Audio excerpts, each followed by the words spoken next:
Hello, and welcome to Danfoss Interactive Service Training course on FC Automation Drive.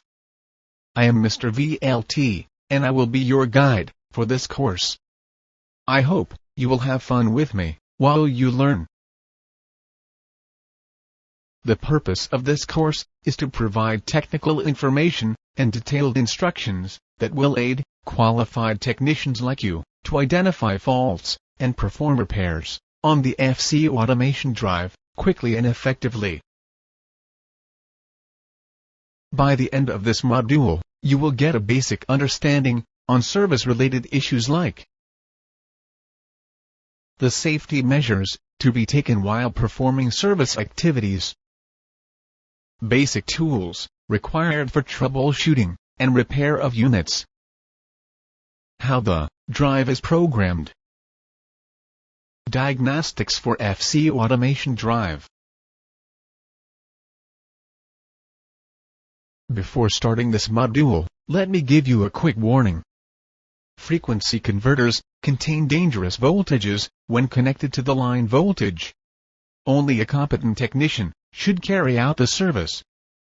Some instructions should be compulsorily followed to ensure your safety while working with the frequency converter.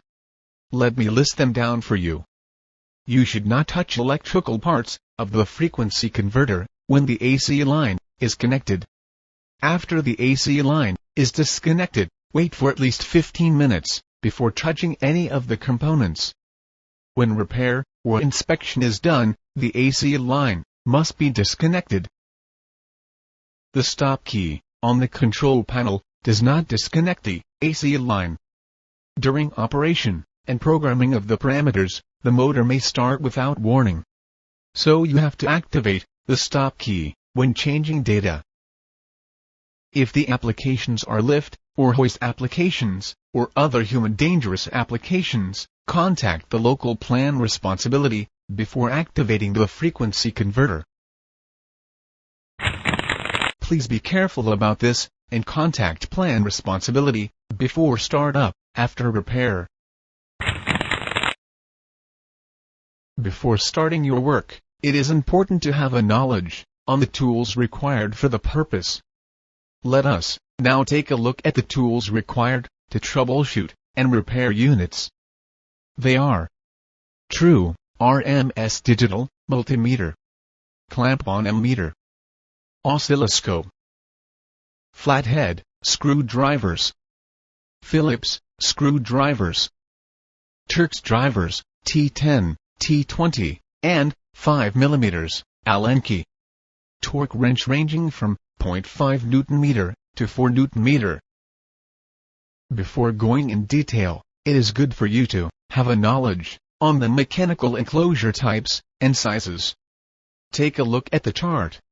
It shows the sizes of mechanical enclosures for the various frequency converter automation drive. Here, the classification is done in accordance with enclosure type, height, width, depth, and power in kilowatt.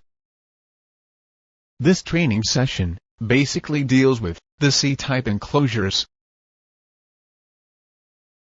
All Danfoss VLT frequency converters can be programmed via a keypad on the front or a LCP cable connected to the frequency converter. All data are displayed in a graphical LCD display. The display is divided into 3 sections: top, middle, and bottom. The control keys in FC Automation Drive are divided into 4 main functions, or modes. They are status, quick menu, main menu, alarm log. These modes, available under the display, can be chosen by pressing the relevant push button. Let me explain each of them. The status mode is a read-only mode, where different readings from the application and frequency converter can be seen. You can choose between 3 different readouts by pressing the status key. They are 5-line readouts, 4-line readouts, Smart Logic Controller. Next comes the Quick Menu mode. In this mode, you will be able to quickly access a selection of the most used parameters. The different options available in the Quick Menu are My Personal Menu, Quick Setup, Changes Made, Loggings, Motor Setup.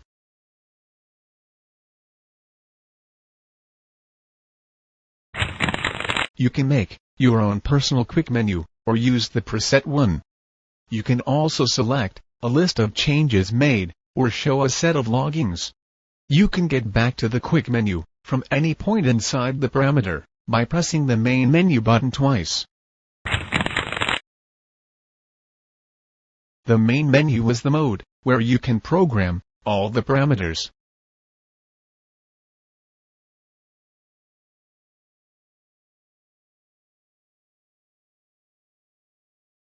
In the main menu mode, the top section shows the status. The middle and bottom sections show 2 lines called parameter and data lines. When you press the main menu key, a readout, as shown, appears on the display. You can select the wanted parameter cell by navigating with the 4 arrows. The alarm log mode displays an alarm list of the 5 latest alarms, numbered A0 to A4.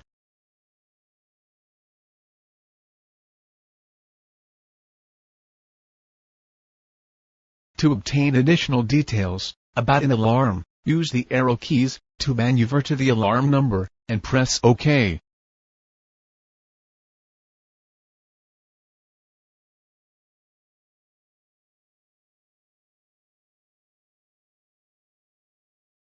Next comes the arrow keys. They are used for maneuvering between commands and within parameters.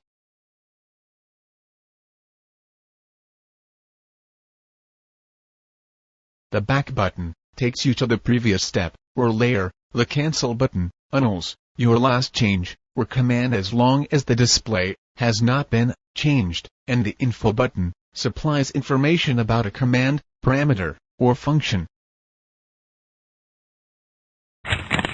OK button can be used for choosing a parameter marked by the cursor and for confirming the change of a parameter.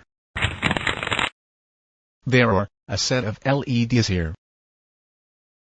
The green LED indicates if the control section is working. The yellow LED indicates a warning. The flashing red LED indicates an alarm. There are various methods of local control like hand on, off, auto on, reset.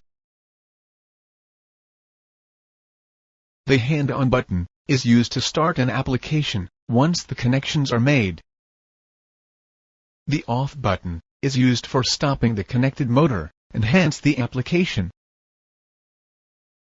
The auto on button controls the frequency converter through the control terminals or serial communication.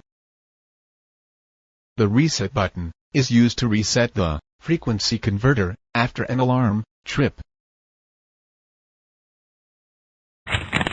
There are some situations where we have to disconnect the main supply, apart from reset.